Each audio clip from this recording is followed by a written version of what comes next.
I'm Gwen Cubbage, and I worked in radiology at the Aiken County Hospital from 71 to 76. I was Mr. LeGrand's assistant chief, and also we had to take call all during the night and do all kinds of stuff. And I remember the dark room, our dark room, we had a maze. You didn't have to go through the door because it took a lot longer to develop a film. And so I had been called in one night to do a body that had been shot. And so I had him in the x-ray room, and I had gone into the dark room, which was connected to the x-ray room, and had put the films in, and all of a sudden somebody walked into the dark room. It was an orderly coming in to check on the body, and scared me to death because I thought my person had become alive. And I started screaming, but anyway. But we had some really good people to work with. Some of the doctors, Dr. Green and Dr. Onstead were the radiologists, and they were so sweet. They had always, Dr. Onstead would invite us to his house for holidays, and everybody was just so nice. The doctors were very nice, and I remember Dr. Lattimore and Dr. Hall, and I can't remember all of them, but there were a lot of the doctors that we were real good friends with. And Dr. Wyman worked in the emergency room, and everybody loved Dr. Wyman. And he would bring the trustees that he had worked with from the jail, and they would work like orderlies, assistants in the emergency room. And so when we got called in the middle of the night, it was kind of scary to go back into the parking lot by yourself. So he'd send those inmates down into the parking lot with us to protect us, which was really, really convenient, I guess. But it was a very good experience. I enjoyed working at the hospital. I was in my early 20s when we went there. So, but my oldest daughter was born there. Dr. Borup, he was my doctor. He was such a nice person. And Dr. McManus, and he was a pediatrician. And it was just such a good experience. And I loved working there.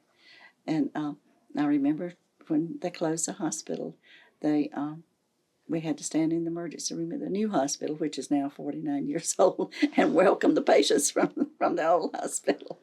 And I've always said if they ever tear the old hospital down, they should give us all at least one brick.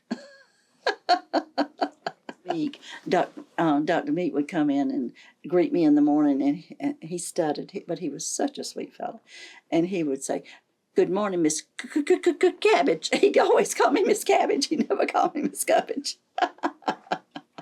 But he was such a sweet fellow. And we had a lady that was and I think her name was Miss Milkwright, but she was an aide, a volunteer in radiology. And she was the sweetest thing. And when I was pregnant, she gave me a baby shower. She was such a sweet person. And Dr. Onstead, he was one of our radiologists. And this was a long time after the old county hospital closed, and he moved to Texas with some family because and it was not long before he died. He called me one night not long before he passed away, when he was in Texas. Yeah. Oh. Yeah. So, and it was just a good experience. Oh. Yeah. But we had the same people in radiology. Dr. Green and Dr. Onstead went over there, and Mr. LeGrand was the chief, and I was assistant chief. And I was pretty young for that, but it was hard work, but but it worked. It worked. That's the main thing. Yeah. But it was a good experience working at the county hospital. I loved it. I am Mary Robinson Jackson. And my role at the hospital, I completed the practical nurse training and the drugs and solution classes. And I worked at the county hospital for 7 years. And my memorable story, which it is a testimony, Dr. Pierce was my doctor. And I started the practical nurse training when I finished high school in 1967. And my husband later was in the Vietnam War. So when he came home from Vietnam War, we got married. And so Dr. Pierce was my doctor. And I went into labor.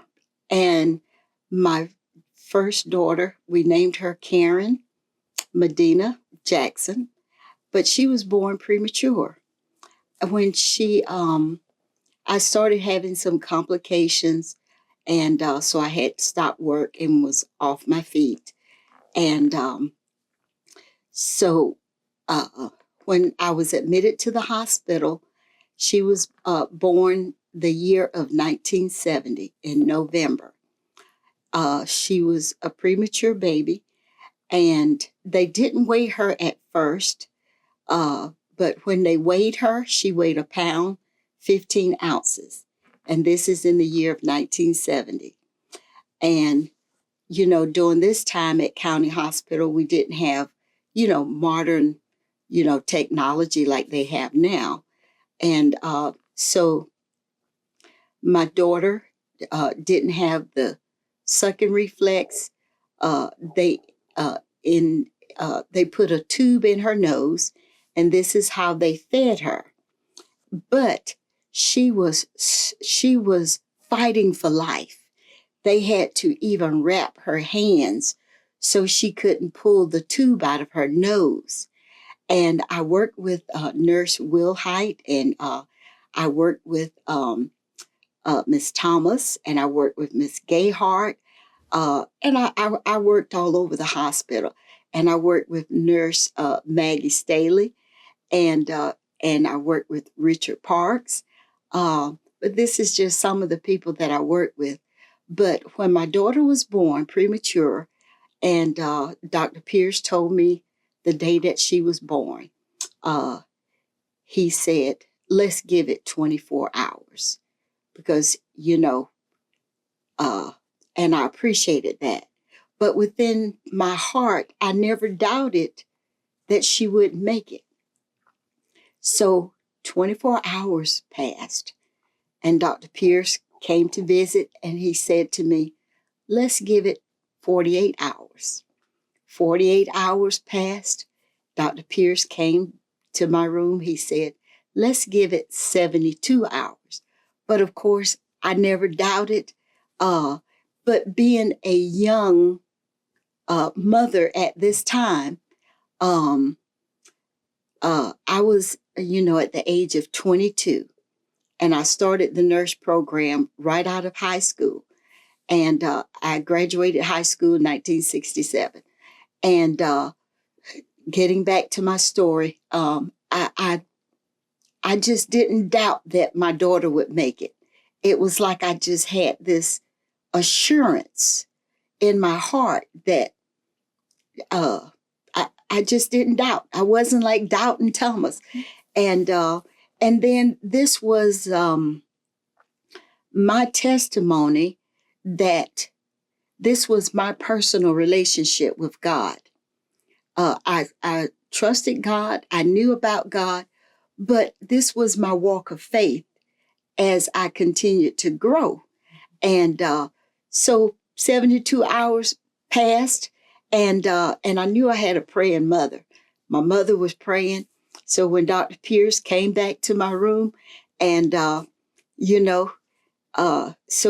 he stayed positive, I stayed positive, and all the nurses that I worked with, they were family.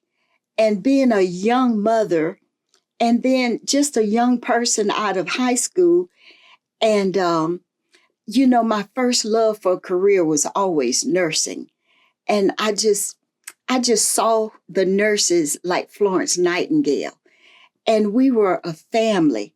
And they were so compassionate and caring. And I just didn't doubt. And being like a family, and they just showed love and compassion. And even Nurse Wilhite from the nursery at the hospital, she came to my room and said, she is a fighter. And that stuck in my mind, in my heart, within my fiber, my just gut feeling. And so my daughter was there at the hospital 2 months and 2 weeks before she got to come home. And by that time, she weighed 5 pounds, 5.5 ounces. And today, my premature daughter will be 55 this November 2025. And she have 3 children, 2 girls and a boy. And these are the only grandchildren that I have. But she never had any disability or any problem. If she didn't tell you she was born premature, you would never know it. But God is good. He's been good. He is good. And he always is good. And I love him and I trust him. That closeness, that compassion that I received from the nurses and the doctors, that was an internal gift that stayed with us. I received it, from the others, and it stayed with me. And it's still there today. And of course, Dr. Pierce would always say that Karen was just ahead of her time. That's what he would always say. Oh. And up until, he passed away, and my daughter Karen was able to come last year. Mm-hmm. And that was the year he passed away. And but I would always greet him and give him updates of my daughter and how she's doing. My name's Cliff Colley. I worked in the pharmacy from probably 1973 through 1976. And, went to school and basically working in summers and at Christmas. Let's see, one of the stories, we had a gentleman that used to curry. He was a courier for the pharmacy, and he would call pediatrics Peter Rabbits. And this guy's name was Brooker Hickson. And one day, Hemrick Sally, who was the director of pharmacy, asked him to mop the pharmacy while we were at lunch. So, everything was good. And, Brooker acted like, he wasn't particularly happy about it, and wasn't sure how to do it. And so got him a bucket, and we went to have lunch, and we came back, and there was about an inch of water in the whole pharmacy. He never asked him to mop the pharmacy again. So he got out of doing that job but he was a fine fella. He was very dependable, and I miss him. But anyhow, that's one of the stories. Okay, Jim Surer. I was a pharmacy tech, probably from, I'm going to guess, maybe 72 to 74, about 2.5 years, roughly. Of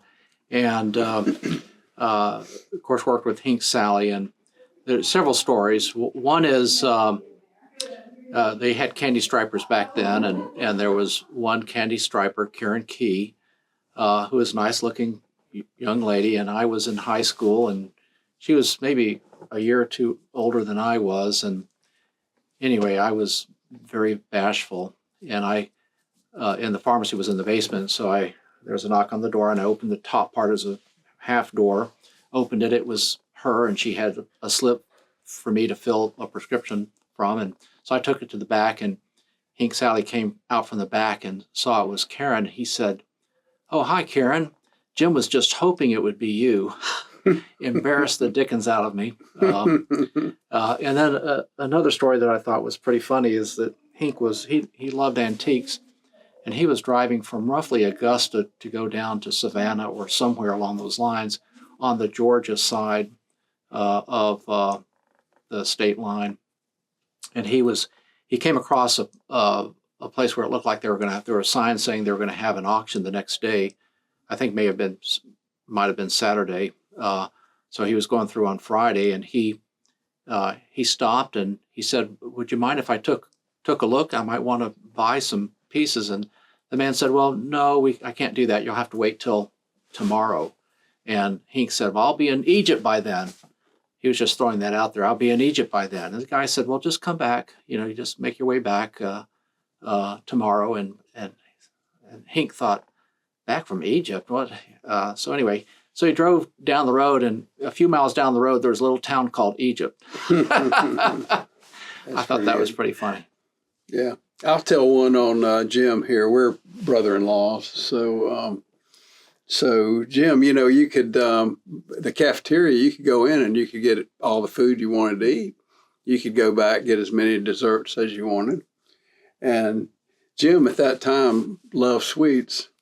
So he would go back like numerous times. Shortly after he started work there, they started charging for the desserts. No, I think they limited it to one. They limited it to one, so he would go around the cafeteria and say, "Are you getting your dessert? Are you getting your dessert?" and that's true. You're right. They did start charging. You could all have limited it to one. But well, I do resemble that remark. yeah. So my story on Cliff is there was another pharmacist or pharmacy Pharmacy tech tech. or pharmacist in training, perhaps. Susan Pound, a very nice girl. And so Cliff was going to kind of show off a little bit. So he was going to do a little experiment and put potassium permanganate in with glycerin. Make a volcano. And it makes a volcano. So I was going to show off. He put the stuff together, and I'm telling the story. So he put the stuff together and waited and waited and waited. Nothing happened. So he threw it all in the trash can. I was embarrassed. He was embarrassed, so he just threw it in the trash can. Guess what happened next? The trash in the trash can caught on fire, so we had to put the fire out.